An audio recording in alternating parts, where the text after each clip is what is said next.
7, 9, 11, 13, 15.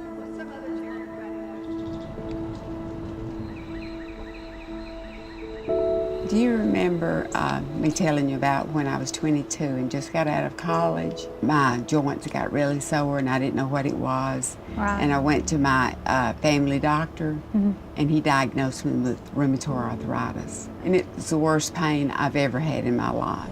You know, when I was in high school, I was about 16 years old, Yes. and I was just sick. I played basketball, but I was sick all the time, just fatigue. It was my ankles that hurt so bad. I couldn't sleep because they were aching so bad. You don't even feel like getting out of bed after you tried to sleep all night.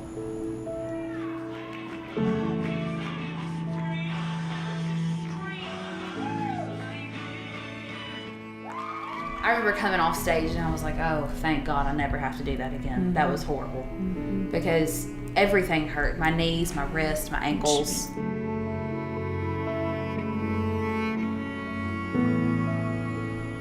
We were at church and I found out that you had lupus, and I got so emotional just thinking about, you know, it's one thing if you're like maybe 70, you know, over 70, and I'm over 40. Right. But then when it's your child and they're 15 at that time, just to think about, you know, what they'll have to do with their life, and that's the reason, you know, that research and just medicine and all the advancements that they've made are so important.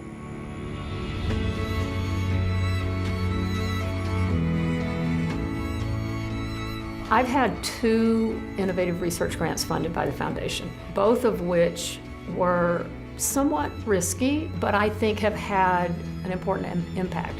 One of them was looking at predictors of fatigue in people with rheumatoid arthritis. We have an online tool also that was founded by the foundation, an app, so we're hoping that people go use that online, and that can help patients on their own once their physician has told them which treatment options are appropriate for them to go learn about. And then they can go back to the physician, a sort of much more educated patients, and have a much more, I think, fruitful discussion.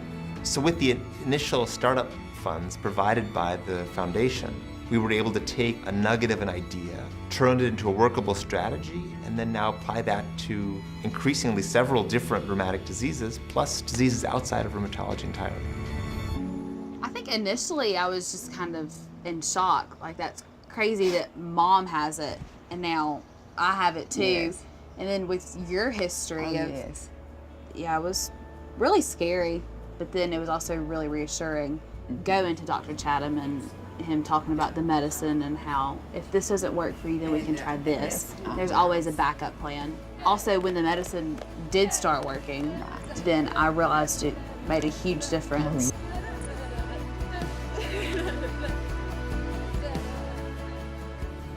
The biggest challenge I think many of us have is funding. The foundation is an important source of funding for research, and it allows much more work to be done than could be done otherwise. I cannot say how much the foundation has meant to my career. They have funded projects that would not have been funded that I think are the most meaningful. The world is different now. We can't cure any of these kids, but boy, can we make them better. You will start feeling better. It's not to say that you won't have relapses and go through times where you feel worse, but that you can be a cheerleader. I mean, you can be a working mom. I have faith, and I feel like that everything's going to be okay.